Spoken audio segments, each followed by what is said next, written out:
Le 21 février 2025, en milieu de journée heure française, le plus gros hack de l'histoire de la crypto-monnaie a eu lieu. L'entreprise Bybit s'est vue détourner la somme d'1,5 milliard de dollars. Dans cette vidéo, je vais vous expliquer comment ça a été rendu possible, l'impact que ça a eu sur Bybit, mais aussi sur l'entièreté du marché des crypto-monnaies. Et vous allez voir que si ce hack a déjà eu lieu, l'opération, elle, est encore en cours et les hackers sont toujours en train de blanchir de l'argent. Aujourd'hui, nous sommes début mars et même s'il y a une partie d'incertitude et un manque de visibilité, il semblerait que ce soit le groupe Lazarus, un groupe de hackers de Corée du Nord qui réalisait cette opération. Alors que ça agite encore tout le marché, du FBI au marché des crypto-monnaies, le fait que ça a été réalisé en crypto-monnaie et donc sur la blockchain fait que la plupart des flux sont toujours traçables et continuent donc d'agiter les esprits à l'heure où je vous parle. On va revenir sur ce qu'il s'est passé, comment est-ce que ça a été rendu possible techniquement, et on va rentrer sur le détail du fait que bien que ce soit les fonds de Bybit, c'est une vulnérabilité qui vient d'un de leurs partenaires qui a rendu ça possible. On ira jusqu'au suivi et la traçabilité de ces fonds on-chain, on ira sur la gestion de crise de Bybit pour éviter un effet domino sur le marché, aux différentes actions des hackers afin de blanchir cet argent volé, jusqu'aux différentes hypothèses dont s'imprègnent les réseaux sociaux quant aux vraies raisons, motivations et limites de ce hack. C'est parti, installez-vous, on commence tout de suite.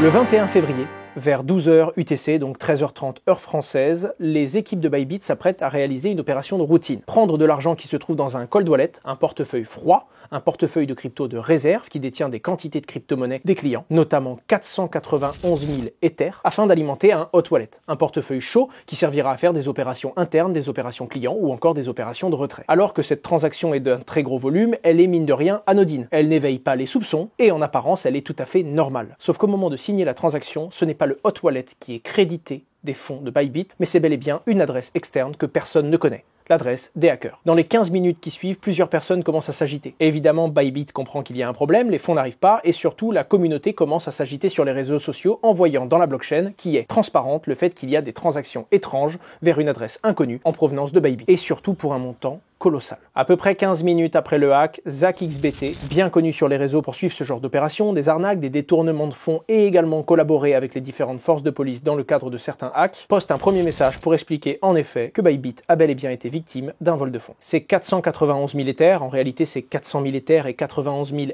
ST Ethers, donc Ether stakés à travers le protocole Lido, représentent à ce moment-là 1,5 milliard de dollars, soit 1,4 milliard d'euros. Et c'est ce qui en fait justement le plus gros hack de l'histoire des crypto-monnaies. Très rapidement, la plateforme Bybit bloque les retraits en Ether afin de comprendre la situation avant de pouvoir de nouveau permettre à ses utilisateurs d'en retirer. En quelques heures seulement, le CEO de Bybit, Ben Zhu, prend la parole. Il explique que même si les retraits en Ether ont été gelés, tous les fonds clients seront garantis 1 pour 1. C'est-à-dire qu'il n'y aura pas de perte et tous les utilisateurs pourront récupérer 100% de leur solde. Alors que certains retraits sont bloqués, d'autres sont exécutés et la plateforme Bybit qui détenait 21 milliards de dollars avant son hack et donc 19,5 milliards de dollars en déduisant les 500 000 Ethers, voit en quelques heures presque 5,3 milliards de dollars de fonds clients retirés. De peur que la plateforme s'effondre, les clients retirent tous leurs soldes, récupèrent leurs crypto-monnaies sur leurs propres adresses, de peur de vivre un remake de ce que la géante plateforme FTX avait fait vivre à ses clients en bloquant le solde de ses utilisateurs. Dans la communication du CEO, il précise bel et bien qu'ils détiennent des réserves permettant de couvrir 100% de cette perte. Réserves qui ont été auditées il y a peu et qui confirment bel et bien le fait que Bybit est bel et bien sous le coude, de quoi rembourser de sa poche tous les fonds dérobés. Il confirme que seul le portefeuille Cold Wallet Ether a été touché et que les autres fonds des clients sont en sécurité et que tout reviendra à la normale rapidement. 12 heures après le hack, 100% des retraits clients en attente avaient été traités. Et ça, ce n'est que la partie visible de l'iceberg. Si Bybit a relativement bien géré cette crise, qui aurait pu très clairement faire perdre le gros de la liquidité déposée sur cette plateforme et pousser les utilisateurs à aller ailleurs, ce qu'on peut se demander à ce moment-là, c'est comment est-ce que ça a été possible et quel a été le point d'entrée des hackers. Ce qu'il faut comprendre ici, c'est que bien que ce soit l'argent de Bybit qui ait été volé, il s'agit en réalité d'une vulnérabilité qui vient d'un de leurs partenaires, un de leurs fournisseurs. Il s'agit de la solution de multisignature Safe.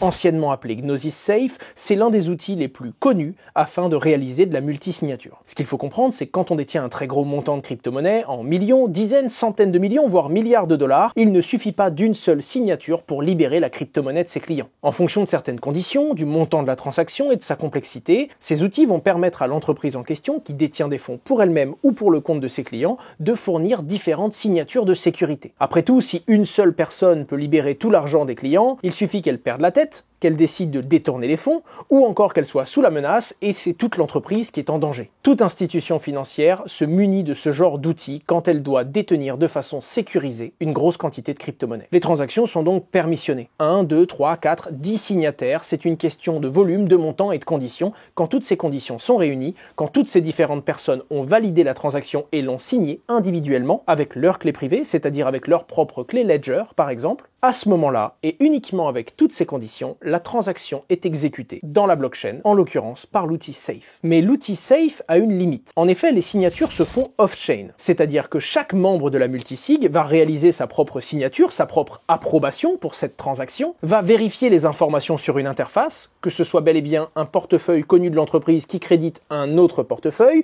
que le montant soit bel et bien désiré et qu'il ait été prévenu que ce genre d'opération soit en cours, et si tout lui semble correct, il peut valider la transaction afin que ce soit les autres signataires qui, à leur tour, valident cette opération financière. D'ailleurs, dans les multisignataires, le fondateur de Bybit lui-même était présent. La particularité de Gnosis, c'est que les signatures se font off-chain. Chaque personne va venir consulter l'interface, réaliser une signature directement sur son ordinateur, et une fois que toutes ces signatures ont été réunies, elles vont donner la confirmation et pouvoir exécuter dans la blockchain, en ayant accès au portefeuille qui détient les fonds, la transaction voulue. Le problème, c'est que l'utilisateur doit donc se baser sur les informations que lui remonte l'interface, et qu'il va finalement signer à l'aveugle quant à la réelle transaction dans la blockchain qu'il va autoriser. Et c'est cette limite qui a coûté aussi cher à Bybit aujourd'hui. Le point d'entrée des hackers, c'est bel et bien la supply chain logicielle de Gnosis Safe. Ce que je suis en train de vous dire par là, c'est que ce n'est pas le smart contract dans la blockchain de Gnosis qui est très utilisé, qui avait une vulnérabilité. Ce n'est pas non plus Bybit, ses équipes ou leurs ordinateurs qui ont été corrompus. C'est bel et bien les infrastructures et les logiciels utilisés par Gnosis eux-mêmes qui ont été corrompus afin de modifier l'interface de Gnosis et afin de fausser l'impression d'une transaction légitime qui a été proposé à Bybit. Et pour faire ça, il semblerait que ce soit l'un des développeurs ayant accès aux infrastructures de Gnosis qui ait été touché. Très probablement après une opération de phishing ou après avoir été infecté par un malware, l'un des développeurs de Gnosis ayant accès à l'infrastructure logicielle de Gnosis aurait été corrompu. L'infrastructure de Gnosis repose sur AWS, le service d'hébergement d'Amazon. Les différents développeurs qui accèdent à ces infrastructures ont ce que l'on appelle des clés d'accès. Ces clés permettent justement d'accéder à ces infras. En ayant la main sur les accès d'un des développeurs, les hackers ont réussi à accéder à l'infrastructure AWS de Gnosis. Mais cette infrastructure, finalement, elle ne peut pas faire signer une transaction, elle ne peut pas vider les fonds de Bybit, parce que mine de rien, le contrat, lui, est bel et bien dans la blockchain, il est immuable, et Gnosis, l'entreprise elle-même, puisque c'est décentralisé, ne peut pas accéder aux fonds de tous ses clients et de tous ceux qui utilisent son infrastructure logicielle. Par contre, c'est cette infrastructure qui génère l'interface de l'application de Gnosis Safe. Ça offre une interface financière qui permet de demander les transactions, de voir qui l'a signé, le montant de la transaction, différentes données, afin de valider ou non votre signature. Quand vous vous connectez, on va vérifier avec votre clé privée que vous êtes bien le propriétaire, vous allez accéder à votre coffre à vous allez accéder à un coffre, c'est-à-dire le smart contract qui détient les fonds de votre organisation, en l'occurrence le CEO de Bybit se connectait bien sur le safe qui détenait les fonds des clients de Bybit, et vous pouvez y voir toutes les demandes de transactions en cours. Vous pouvez voir qui a initié la transaction, qui l'a déjà signée, les différentes données qui la concernent, et vous pouvez la valider ou la refuser le cas échéant. En l'occurrence, et notamment avec cet accès de l'infrastructure, les hackers ont modifié un fichier JavaScript bien précis. Et ce que révèle ce fichier JavaScript après le hack est quand même relativement dingue. Non seulement ça ne concernait que le vault, que le coffre de Bybit. Les autres utilisateurs de Gnosis, et même s'ils détiennent beaucoup d'argent, n'étaient pas ciblés. Ça ne concernait que le leur. En plus de ça, ce dernier était conditionné. Il allait rester dormant dans les infrastructures de Gnosis Safe et n'allait s'activer que si Bybit demandait une transaction d'un montant minimum. C'était donc non seulement ciblé et conditionné. Plus précis encore, ce fichier a été positionné dans l'infrastructure AWS de Gnosis Safe 48 heures avant que cette transaction ait eu lieu. Pour récapituler très simplement, le CEO de Bybit s'est connecté sur le vrai lien officiel de Gnosis Safe. Sa machine n'a pas été corrompue, il s'est connecté sur le vrai site internet avec sa vraie clé privée et il a accès à son interface habituelle. Il a vu une transaction en cours, transaction qu'il savait avoir demandé puisqu'il s'attendait à ce qu'il y ait ce genre de transaction de ce montant, et en apparence, cette transaction était totalement légitime. C'était bel et bien un de leurs portefeuilles froids qui alimentait un de leurs portefeuilles chauds, il y avait eu d'autres signataires avant lui, mais si en apparence tout était totalement cohérent, car le fichier JavaScript corrompu s'était activé et avait renvoyé une image qui d'apparence était parfaite, en back-end, derrière cette interface, la transaction réelle qui, elle, allait être exécutée dans la blockchain avait été modifiée. Pour faire très simple, l'accès qui allait être donné n'aurait pas permis d'exécuter cette transaction légitime, mais bel et bien un autre type d'accès qui allait permettre aux hackers de détourner les fonds. Le pire dans tout ça, c'est que dans les 2 minutes qui ont suivi, le fichier JavaScript a été retiré des infrastructures AWS. Il est donc resté très peu de temps, probablement pour pas qu'on ne puisse le détecter. Il s'est activé uniquement quand il y avait une condition. La transaction qui reprenait toutes ces conditions a eu lieu dans une fenêtre de 48 heures et 2 minutes après qu'elle ait été activée, le fichier a été supprimé par les attaquants pour ne laisser aucune trace et brouiller encore plus les pistes. C'est comme si on avait réussi à vider le coffre d'une banque alors que ça venait même pas d'une erreur de la banque elle-même, ça venait d'une erreur d'un des manufactureurs d'une des pièces qui constituait le coffre-fort. Plus précis encore, l'usine qui a fait ce coffre-fort a été corrompue pendant une période très précise et avait pour but de concevoir un défaut sur une pièce bien spécifique qui était prévue pour constituer le coffre de cette banque. Pour vous illustrer un petit peu plus l'ampleur des attaques de supply chain logicielle, je vais laisser la parole à Ronnie Carta, alias Lupin dans le monde de la sécurité, qui représente l'entreprise Lupin et Holmes et qui est un spécialiste de la sécurité informatique dans ce genre d'attaque précise. Qu'est-ce qu'une attaque de supply chain? Avant de comprendre ce qu'est ce type d'attaque, il faut déjà qu'on définisse ce qu'est la software supply chain. On pourrait la définir par l'ensemble des composants préconstruits, souvent open source, qui sont utilisés et interconnectés par les développeurs et entreprises pour créer des solutions beaucoup plus rapidement. Donc l'un des avantages, c'est que au lieu de créer ces composants nous-mêmes, on va aller chercher des composants qui sont déjà existants pour accélérer le développement de nos solutions. Mais par contre, en faisant ça, on crée un vrai cauchemar en matière de sécurité. Pourquoi? Parce que quand on utilise ces composants-là, on crée un lien technique avec ce composant, mais aussi avec tous ceux qui maintiennent ces composants. Et donc là, il y a déjà un problème majeur, c'est la perte de visibilité. Parce que souvent, les entreprises, en fait, n'ont aucune idée de ce qui se cache derrière les interconnexions qu'ils créent avec leur tierce partie, par exemple, ou avec du code open source qu'ils utiliseraient dans leur solution. Et donc, c'est ça, une attaque de software supply chain.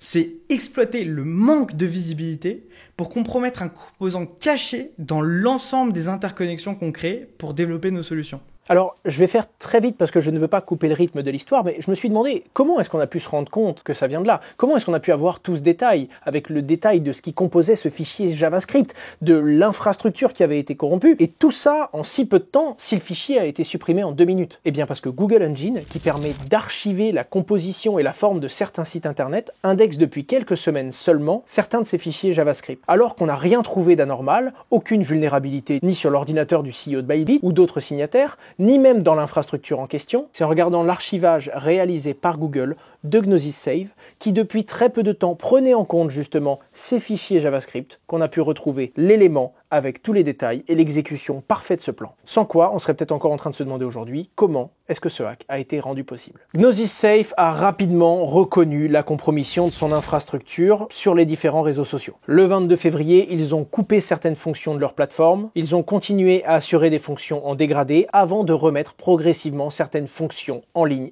les unes après les autres. Ils ont réalisé une reconstruction complète de leur back-end. Ils ont également réalisé ce qu'on appelle une rotation des clés afin que la clé compromise ne permette plus l'accès à leur infrastructure. Ils ont également augmenté le niveau d'alerting afin de détecter des mouvements suspects plus facilement. En parallèle de ça, Bybit a mis en place un bug bounty. Les bug bounty, c'est tout simplement des récompenses financières pour toute personne qui parviendrait à trouver un bug dans une infrastructure quelconque ou donner des informations qui permettraient, en l'occurrence, de remettre la main sur tout ou partie des fonds volés. En l'occurrence, le bug bounty s'élève jusqu'à 10% du montant, c'est-à-dire 140 millions de dollars pour quelqu'un qui permettrait de récupérer une somme substantielle suite à ce hack. Je vous mets le lien dans la description parce qu'il y a un site spécialisé juste pour ce bug bounty qui a été mis en ligne par Bybit. Et en parallèle de ce système, de la prise de parole de leur CEO, de la confirmation que les utilisateurs seraient couverts pour ce hack et du traitement de 100% des retraits en 12 heures, Bybit a également réalisé une levée de fonds très rapide. Ils ont emprunté certains fonds à d'autres plateformes d'exchange, ils ont réalisé des deals OTC, c'est-à-dire qu'ils ont fait des virements pour acheter de la crypto-monnaie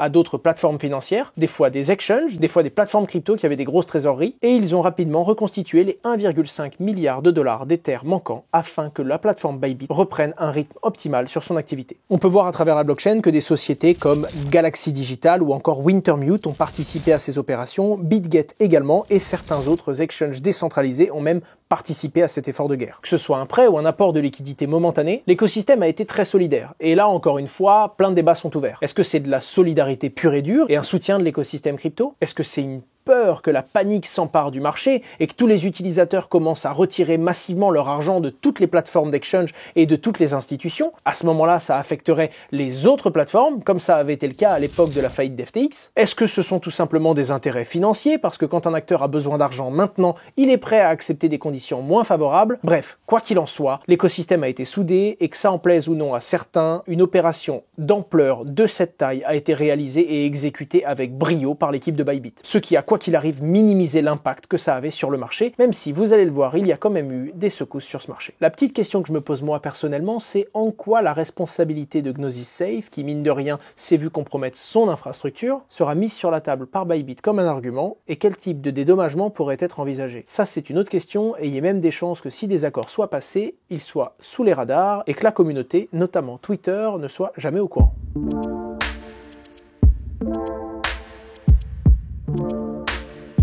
Quoi qu'il en soit, ce hack a eu des conséquences et a secoué le marché. Bybit passe déjà de 21 milliards de dollars de détention à 14 milliards. Ça a touché également d'autres exchanges qui ont vu une augmentation de leur retrait, même si beaucoup moins significatif que Bybit, évidemment. Ça a envoyé un message de peur à beaucoup de plateformes en rappelant que même si votre smart contract n'a pas de problème, même si vos ordinateurs ne sont pas compromis et que vous faites tout bien correctement, il suffit d'avoir une personne qui affecte un accès et c'est toute la chaîne de sécurité qui peut être mise en cause, que ce soit votre erreur ou celle d'un de vos partenaires ou fournisseurs. D'ailleurs, on dit que le niveau de sécurité d'une chaîne repose sur son maillon le plus faible, et c'est évident. Vous avez beau avoir une maison blindée avec une porte en titane, il suffit de laisser une fenêtre ouverte et cette erreur permet à n'importe qui de s'introduire chez vous. C'est exactement la même chose dans le monde de la sécurité. Et ça va faire remettre en cause beaucoup d'infrastructures et beaucoup de méthodes à de nombreuses institutions financières. Si le marché des crypto-monnaies a plutôt bien réagi dans un premier temps, les gens ont eu peur par la suite d'une pression vendeuse. Après tout, les hackers ont réussi à dérober 491 000 Ethers, ils vont probablement les vendre, et ça menace le prix de l'Ether lui-même, mais aussi l'entièreté du marché.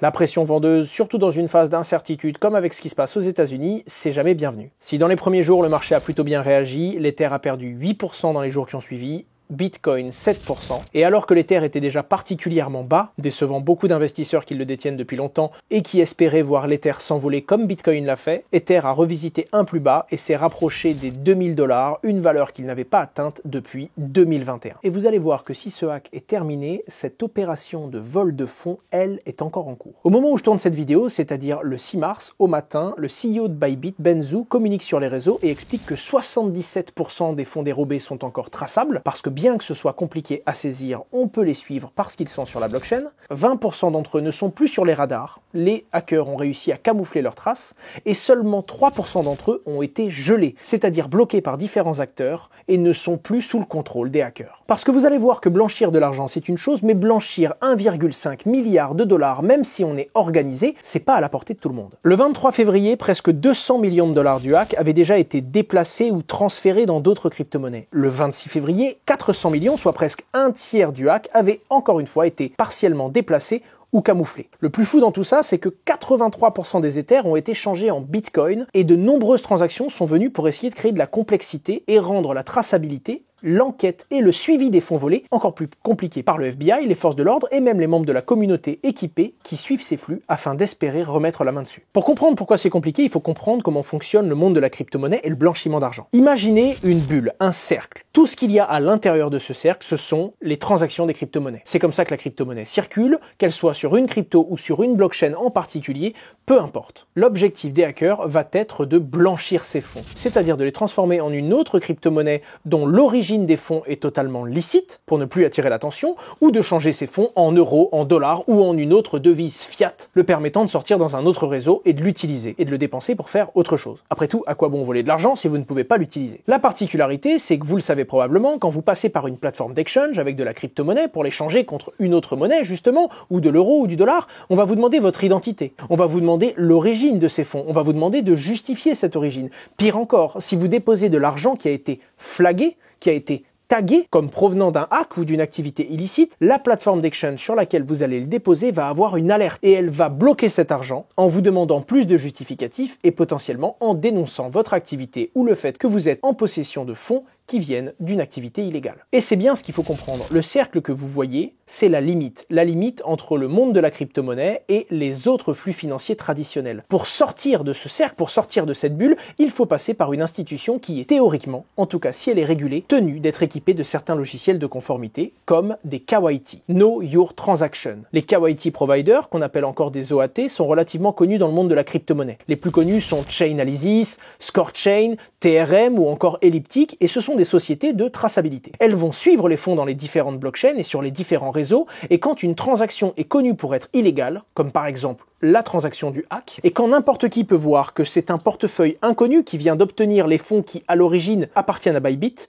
cette transaction va être taguée. C'est comme si on lui met une étiquette et qu'à partir de là, on va suivre toutes les autres transactions. Et pour rendre ce suivi, cette traçabilité encore plus compliquée, les hackers vont multiplier le nombre d'opérations. Le premier portefeuille va envoyer des dizaines de milliers d'Ethers sur énormément d'autres portefeuilles. Après être passé sur d'autres portefeuilles, les flux vont être envoyés sur d'autres blockchains. Ils vont changer de réseau. Et une fois après avoir changé de réseau, ils vont encore changer la crypto-monnaie en question, passer par différents types de programmes, produits, applications décentralisées, parfois même revenir jusqu'en Bitcoin afin d'augmenter le nombre de pistes. Ça n'empêche pas totalement la traçabilité de ces fonds, car aujourd'hui, qu'on passe d'une crypto-monnaie à une autre, d'une blockchain à une autre, on peut quand même suivre ces flux. Mais ça rend le travail de pistage beaucoup plus compliqué. Je vous affiche à l'écran ces différentes transactions. Comme vous pouvez le voir, c'est titanesque et tentaculaire. Ça passe par énormément de réseaux, énormément de portefeuilles et énormément de plateformes. Ici, je vous affiche un deuxième screen où on voit bien que les Ethers ont ensuite changé de réseau pour aller sur le réseau Avalanche. Sur Avalanche, les Ethers ont été wrappés pour être transformés ensuite en Bitcoin wrappés et ces Bitcoins eux-mêmes ont été bridgés,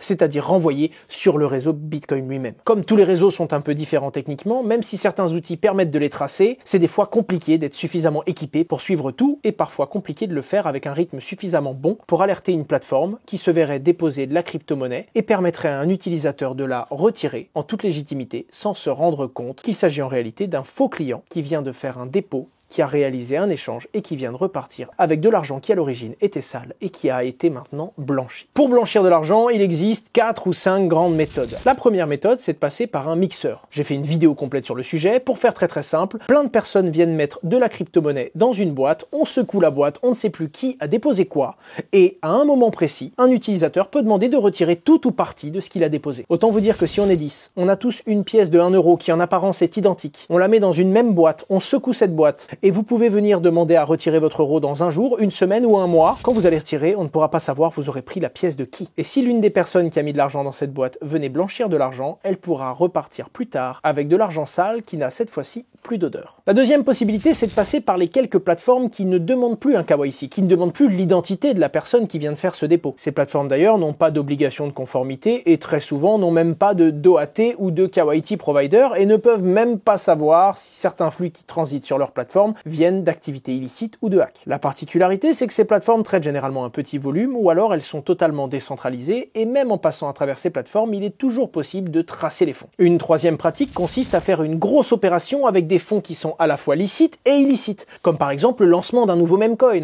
Un memcoin investit massivement avec des fonds volés, le token prend de la valeur, donc il y a des vrais investisseurs qui essayent de saisir l'opportunité, d'en acheter et qui injectent de la liquidité réelle, saine, avec une origine licite et vient mélanger cet argent volé à du vrai argent. C'est beaucoup plus risqué pour les personnes qui viennent blanchir l'argent parce que le même coin peut s'effondrer, ils peuvent se retrouver perdants dans l'opération, mais s'ils arrivent à en sortir un certain montant, on ne peut plus savoir ce qui a été blanchi ou non, ce qui vient des vrais utilisateurs ou des voleurs eux-mêmes. La quatrième méthode, c'est le fait de faire tellement de transactions et de passer par tellement de réseaux que même en passant par un exchange qui est légitime, qui respecte la conformité et qui a des outils pour alerter sur les transactions frauduleuses, en faisant des petits dépôts et en retirant rapidement, parfois la sécurité de l'exchange se referme sur l'utilisateur alors qu'il a déjà eu le temps de retirer du dollar ou une autre devise et qu'il est déjà bien loin quand la plateforme se rend compte qu'il y avait une alerte et qu'elle aurait dû friser son argent. Parfois ce n'est pas le cas, la plateforme est suffisamment réactive et elle arrive à comprendre que l'argent qui vient d'être déposé va être retiré et blanchi, et à ce moment-là, elle gèle la transaction, en attendant les consignes des forces de l'ordre. C'est d'ailleurs pour ça que 3% des fonds ont aujourd'hui déjà été freeze, c'est-à-dire gelés et vont probablement retourner entre les mains de Bybit. Pour terminer, tout autre type d'opération, notamment si c'est réellement la Corée du Nord, il s'agit d'un pays qui a ses propres institutions et qui doit probablement avoir des moyens de blanchir de l'argent. Généralement, ça permet de faire des microtransactions, mais le problème c'est que quand on a 1,5 milliard à faire passer, autant vous dire qu'on doit soit être patient, soit avoir énormément de canaux pour le faire. Certains experts discutent sur le fait qu'ils ne seraient pas surpris si de nouveaux exchanges voyaient le jour dans les années à venir et que ces échanges de crypto-monnaies, d'apparence totalement légitime, utiliseraient une partie de cet argent sale afin de gonfler artificiellement leur volume et petit à petit blanchir ces flux sur le marché. Quoi qu'il en soit, 20% de ces fonds ne sont désormais plus traçables et sont passés par l'une de ces solutions qui ne permet plus de les suivre aujourd'hui, mais le gros, c'est-à-dire presque 80%, est encore sous les yeux du marché. La question c'est combien de temps ce jeu du chat et de la souris va être mené et combien est-ce que les hackers, potentiellement Lazarus Group, réussiront réellement à obtenir et à blanchir à la fin de cette opération.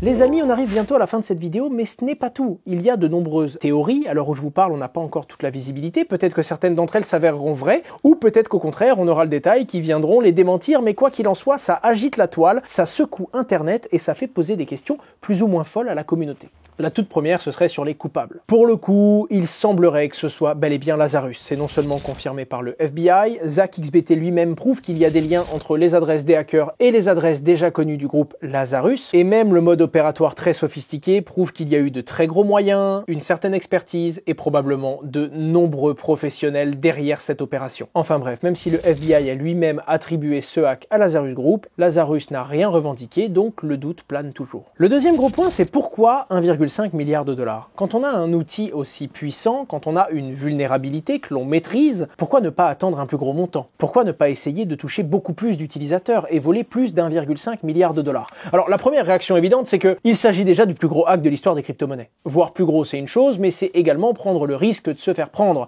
alors que prendre une seule transaction, potentiellement effacer les traces très rapidement et faire en sorte que personne ne puisse se rendre compte du comment est-ce que vous avez réussi à dérober cet argent, vous permettrait plus tard de le refaire à un autre moment et de frapper fort parce que personne ne vous attend. Certes, ils s'en sont rendus compte, et d'ailleurs c'est assez dingue parce que pour être sûr que leur technique allait fonctionner, on a retrouvé des fichiers tests qui ont prouvé que le hacker, Lazarus, si c'est avéré, avait réalisé des transactions tests sur la blockchain pour être bien certain que ce serait fonctionnel. C'est-à-dire qu'en gros, ils ont pris l'infrastructure de Gnosis, ils ont essayé sur des réseaux de tests pour être bien sûr que ça allait réagir correctement et que ça allait bel et bien détourner la transaction. Mais à ce moment-là, pourquoi ne pas prendre plus? Les théories s'enflamment et expliquent que c'est un montant qui est tellement gros que même s'ils pouvaient avoir eu plus, comme 2, 3, 5 ou 10 milliards, ils auraient créé un mouvement de panique tel que ça aurait déprécié énormément la crypto-monnaie et ça ne sert à rien de voler 5 milliards de dollars si la panique est telle que tout le monde vend, tout le monde fait s'effondrer le prix des crypto-monnaies et que votre trésor de 5 milliards se transforme en 1 milliard à nouveau. C'était peut-être le melting pot entre le montant maximum à voler et le montant maximum sans créer une panique généralisée, un effet domino qui aurait venu baisser la valeur même du montant dérobé. Certains vont dans ce sens en disant que la décision de convertir la plupart des Ethers en Bitcoin serait justement pour calmer cette panique et pour ne pas tout sortir en stablecoin par exemple et bel et bien montrer que la valeur reste située malgré tout sur les plus grosses crypto-monnaies du marché et instaurer ainsi une certaine stabilité dans le cours des cryptos. En clair, pour certains, ils ont pris tout ce qui était prenable via Safe sans créer une situation désastreuse qui aurait baissé la valeur du butin. De plus, s'ils voulaient accéder à plusieurs vaults, plusieurs coffres, ils auraient dû laisser ce fichier un peu partout et augmenter leur chance que quelqu'un s'en rende compte avant de pouvoir mettre leur plan à exécution. Le but était probablement de réduire au maximum la fenêtre d'exposition. Sur les réseaux sociaux, les théories ne s'arrêtent pas là. Comment se fait-il que le fichier ait été positionné 48 heures avant que toutes les conditions soient réunies pour s'exécuter? Est-ce que c'est du hasard ou est-ce qu'une information serait remontée à l'oreille de Lazarus leur permettant de positionner le fichier pile dans une fenêtre de temps où il savait que ça pouvait arriver, tout en restant sur le qui-vive pour retirer et effacer toutes les traces au plus vite une fois que la transaction aurait eu lieu? Est-ce que c'est le développeur qui aurait eu son matériel corrompu, qui aurait pu donner ces informations, ou une autre personne au sein de Bybit qui a pu dire « Attention, nous allons ouvrir la fenêtre de tir puisque c'est maintenant que cette transaction va avoir lieu ». Et à ce moment-là, ça veut dire que si un développeur de chez Gnosis aurait été affecté, une information venant de chez Bybit aurait été plausible.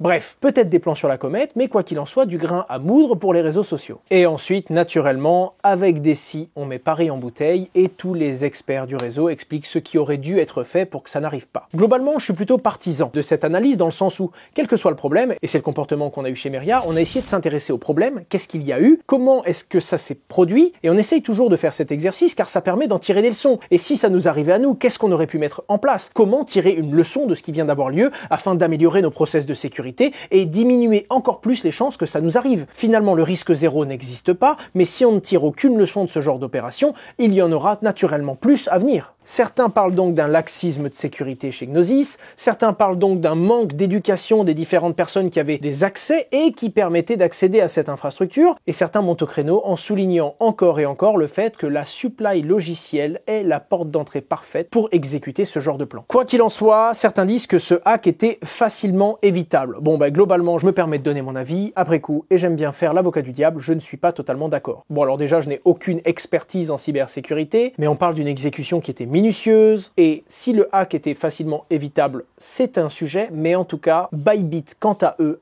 pouvait difficilement faire mieux. C'était millimétré, c'était professionnel, c'était chirurgical, et surtout, c'était totalement ciblé à leur encontre, et ils n'ont eu eux-mêmes aucune faille de sécurité. C'est leur partenaire Gnosis qui en avait une. Je préfère vous laisser ici avec l'avis de notre directeur de sécurité, qui a un avis beaucoup plus professionnel que moi sur cette opération. Arnaud Gugumus, à toi la parole. Il faut bien comprendre que cette attaque, elle a été faite sur mesure pour Bybit. On sait maintenant que Lazarus a modifié le code du site Safe, mais que c'était pas une attaque de masse. En réalité, le petit bout de script malveillant qu'ils ont ajouté, ça ne s'exécutait que si certaines conditions étaient réunies. Donc concrètement, Lazarus a vraiment calibré le code pour ne viser que le coffre multisig de Bybit. Donc ce niveau de précision, il montre quand même bien que Lazarus avait une réelle volonté de target uniquement Bybit, et surtout, ils ont eu des informations parce que l'attaque a été chirurgicale, c'est-à-dire qu'entre le moment où le script a été mis en ligne et le moment où il a été retiré, il s'est écoulé à peu près 2 minutes 30. Donc c'est vraiment un cas d'école où ça montre qu'une grosse plateforme sécurisée avec des moyens, pour le coup, n'a pas pu voir venir ça. Un truc est certain, on parle de clear signing. En effet, quand vous avez une ledger, et c'est l'outil qui a été utilisé pour signer cette transaction, vous pouvez voir en clair la transaction que vous allez signer, et donc vérifier les différentes informations. Ledger propose un kit qui permet aux différentes applications de l'implémenter, mais en l'occurrence, Gnosis ne l'avait pas fait, ce qui ne permettait pas à Bybit de signer la transaction en clear signing, c'est-à-dire de vérifier les différents éléments directement sur la clé Ledger qui allait être signée. Encore une fois, Arnaud en parlera avec plus de précision. On peut parler du blind sign-in et du clear sign-in, c'est-à-dire de la possibilité ou non d'avoir l'entièreté des informations de la transaction qu'on veut signer sur le matériel qui va la signer. Et donc ici en l'occurrence une Ledger. Actuellement sur Safe on n'a pas le choix. Il faut utiliser du blind sign-in parce que Safe n'a pas encore implémenté la prise en charge complète du clear sign-in avec Ledger. Pourtant Ledger fournit un kit de développement où le blind sign-in est de base intégré. Maintenant, il y a encore un effort supplémentaire à faire et du redéveloppement en réalité pour pouvoir utiliser le clear sign-in sur la Ledger. Et aujourd'hui, ça n'a pas été réalisé sur Safe avec une Ledger, donc on n'a pas le choix de signer en blind. On pourrait se dire que Bybit, et a raison en réalité, aurait pu utiliser un autre type de matériel pour pouvoir signer les transactions. C'est le cas. Maintenant, il faut pas oublier non plus que Ledger reste quand même le numéro 1 sur la distribution des clés, et donc c'est un petit peu le choix par défaut que tout le monde va faire.